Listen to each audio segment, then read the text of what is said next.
अगर आप टाटा फैन हैं तो भी इसको शेयर करने से बिल्कुल मत चूकिए। अक्टूबर की सेल्स फिगर आई है और टाटा मोटर्स ने सबका ध्यान एक तरफ फिर खींचा है और पैसेंजर व्हीकल में यह सेल भी काफ़ी बेहतरीन है, कम से कम टाटा मोटर्स के हिस्से में। शेयर मार्केट भी, जब हमने पिछला वीडियो बनाया था मार्च के मंथ में, तब 65 रुपये कॉस्ट चल रही थी और अब है 134 रुपीज इस समय, राइट नाउ, घड़ी के अनुसार। तो यह उछाल क्यों आ रहा है? टाटा मोटर्स में ऐसा क्या हुआ है जिसकी वजह से टाटा मोटर्स का बेहतर पीरियड दिख रहा है? डिटेल से बात करते हैं इसी वीडियो में। मैं हूं आपका होस्ट अमित और आप देख रहे हैं आस्क कार गुरु। हाँ, मैंने मार्च मंथ के वीडियो की बात की। वह वीडियो था टाटा मोटर्स और चेरी ऑटोमोबाइल चाइना की, उसके पार्टनरशिप, उसके टाई अप के बारे में, जो कि ऑलरेडी चाइना में तो चल ही रहा है, इंडिया में भी उनका प्लान था। मगर जून जुलाई के मंथ में टाटा मोटर्स के इस प्लान के ऊपर इंडिया की गवर्नमेंट ने पानी फेर दिया। उन्होंने एक नियम बना दिया, अगर कोई चाइनीज कंपनी इंडिया में किसी कंपनी में अपनी पार्टनरशिप लेती है तो उसे पहले इंडिया की गवर्नमेंट से परमिशन लेनी पड़ेगी। और इसके बाद टाटा मोटर्स को अपना यह प्लान रोकना पड़ा, क्योंकि न्यू दिल्ली गवर्नमेंट, जिसे हम इंडिया की गवर्नमेंट कहते हैं, उसने ऐसे नियम बना दिए और टाटा मोटर्स को पता था कि अब परमिशन नहीं मिलेगी और उन्होंने अपने प्रोग्राम में थोड़ा सा चेंज किया। उसी समय इंडिया चाइना बॉर्डर पर भी कुछ ऐसी हलचलें हुई, ऐसी बातें हुई, जिसकी वजह से इंडिया में पब्लिक का सेंटीमेंट्स इंडियन ब्रांड्स की तरफ ज़्यादा हो गया और टाटा मोटर्स को इसका फ़ायदा सेल्स में भी देखने को मिला। और बीच में एक दो अफवाहें भी ऐसी थी जिससे टाटा मोटर्स को ज़बरदस्त फ़ायदा हुआ। मगर अब सेल्स फिगर क्या कह रही है? भाई, बात तो डेटा की होती है, बातों की नहीं होती है। डेटा क्या कहते हैं? अक्टूबर 2019 में टाटा मोटर्स ने पैसेंजर व्हीकल में 13,169 कार्स बेची थी, जबकि अक्टूबर 2020 में, ठीक एक साल बाद, कोविड के बाद, 23,617 कार उन्होंने अक्टूबर मंथ में बेची है, जो पिछले साल के मुकाबले 79% अधिक है। अगर हम बात करें सितंबर मंथ की सेल की, जो 2020 के 21,199 यूनिट थी, जो कि टाटा मोटर्स को तीसरे नंबर की कंपनी बनाता है इंडिया में, और वह अब बढ़कर 23,617 हो गई है, यानी 11% पिछले महीने के मुकाबले भी उनको सेल ज़्यादा मिली है।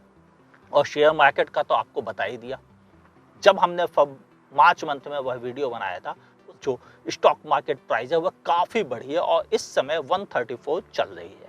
तो हम यह उम्मीद रखते हैं कि टाटा मोटर्स का बेहतर वक्त तो दिख रहा है, लेकिन इस बेहतर वक्त के पीछे के रीजंस क्या है?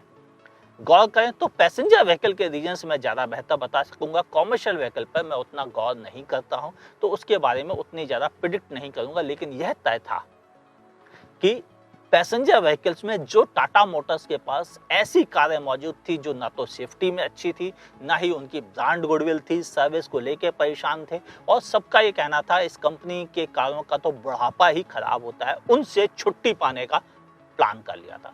2018 में जब मैंने वीडियो में बताया था कि टाटा मोटर्स इन कारों को डिसकंटिन्यू करेगा, तो लोगों का कहना था यही तो ज़्यादा बिकती हैं, इनको ही बंद कर देगा, टाटा मोटर्स पास बचेगा क्या? आपने देखा, जिन कारों को बंद करने के लिए बताया गया था वो कारें बंद हुई हैं और उसके बावजूद सेल्स बढ़ रही है। वजह, खराब कारों से होने वाली बैड गुडविल, बुराई, वह धीरे धीरे मार्केट से हटती जाती है। और यही हुआ। सफारी, सुमो, जेस्ट, बोल्ट, मांजा, इंडिगो, ECS, ये इस तरह की कारों को टाटा मोटर्स ने बाय बाय कह दिया और अब उसके पास केवल वही कारें बची हैं जो आज के मॉडर्न दौर में बेहतर है। टाटा का अपना ड्रीम प्रोजेक्ट जो नैनो था, इवन उसको भी उन्होंने हटा दिया। हाँ, लोग कहते हैं टाटा की कारों की सेफ्टी बहुत अच्छी होती है। नैनो एक ऐसी कार थी जिसको 0 स्टार सेफ्टी रेटिंग मिली थी, और उसको हटा देने से गुडविल पर तो असर पड़ेगा कि हाँ, टाटा के पास अब ज़्यादा सेफ कारें मौजूद रहेंगी। लेकिन यही केवल एक बड़ी वजह नहीं, बड़ी वजह कुछ सेंटीमेंट भी है। हम इंडियंस का सेंटीमेंट चाइना के बॉर्डर पर होने वाले क्लैश के बाद अब थोड़ा इंडियन ब्रांड्स की तरफ हुआ है और उसका असर सेल्स पर दिख रहा है। रतन टाटा ने खुद भी कहा था कि वह 500 करोड़ रुपए का एक फंड बना रहे हैं, जिसके बारे में उन्होंने डिटेल की थी। यानी अफवाह चली गई अलग एक किनारे, यह सच था कि लोगों ने टाटा कि रतन टाटा पर भी भरोसा नहीं किया, उन अफवाहों पर ज़्यादा भरोसा कर लिया।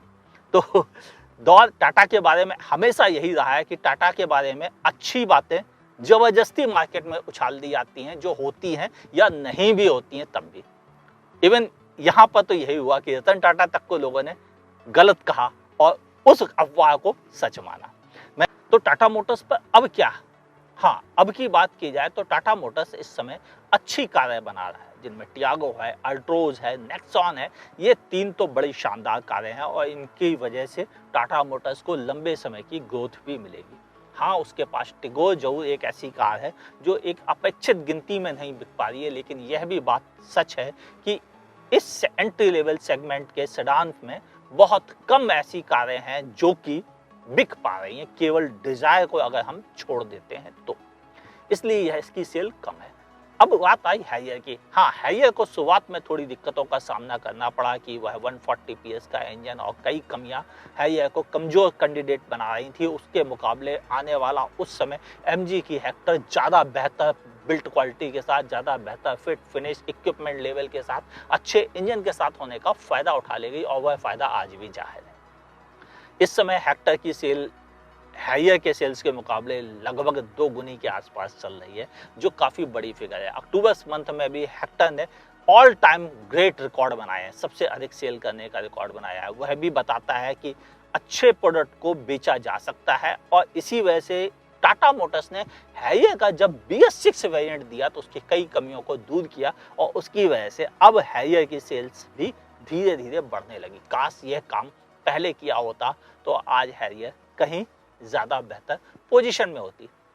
हाँ, अब अल्ट्रोज के टर्बो इंजन और DCT की बातें भी हो रही हैं, इवन कई जगह और टर्बो इंजन्स के बारे में बातें हो रही हैं जो कुछ हेल्प करेंगी टाटा मोटर्स को नई ग्रोथ लाने में। लेकिन टाटा मोटर्स के पास अभी केवल एक ही ऐसी कार है जो जल्दी तैयार होकर आने वाली है, उसका नाम है HBX, जिसकी वजह से टाटा मोटर्स की सेल्स फिगर को और बूस्ट मिलने की संभावना है। हालांकि ग्रेविटास भी आने वाली है, लेकिन ग्रेविटास उस नंबर में नहीं बिक सकती जिन नंबरों में HBX के बिकने की संभावना है। तो जो लोगों ने भी उस समय, जब मैंने मार्च में वीडियो बनाया था, टाटा मोटर्स के शेयर्स में इन्वेस्ट किया था, वो आज फायदे में है 2 गुने से ज़्यादा, और मुझे मालूम है अगले आने वाले 6 महीने में वो और फायदे में होंगे। तो जब उस वीडियो में कमेंट में लोगों ने पूछा था क्या हमें टाटा मोटर्स के शेयर्स खरीद लेने चाहिए, तब मैंने कहा था हाँ, और वो 2 गुने हो चुके हैं 6 महीने में और हम यह उम्मीद रखते हैं कि अगले 6 महीने में फिर एक अच्छी ग्रोथ मिलेगी। तो अगर आप इन्वेस्ट करना चाहते हैं तो शायद टाटा मोटर्स एक अच्छी जगह साबित होगी।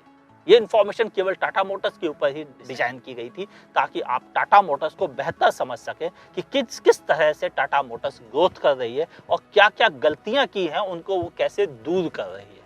अगर ये वीडियो समझ में आया हो, पसंद आया हो, पूरी पॉलिसी समझ में आई हो तो लाइक करने में देर ना करें। और अगर आपको एक बिजनेस टिप मिल गई हो स्टॉक मार्केट के लिए तो भी आप देर ना करें, कुछ कमाने का मौका शायद आपको मिल जाए। ये वीडियो अच्छा लगा हो तो लाइक कीजिए, दूसरों के साथ शेयर कीजिए और अगर आप टाटा फैन हैं तो भी इसको शेयर करने से बिल्कुल मत चूकिए। ऐसी बेहतरीन वीडियो और कारों के बारे में जानकारी चाहते हैं तो हमारे चैनल को सब्सक्राइब कीजिए, बगल में दी हुई नोटिफिकेशन बेल दबाना ना भूलिए। मुलाकात होगी हमारी और आपकी अगले वीडियो में।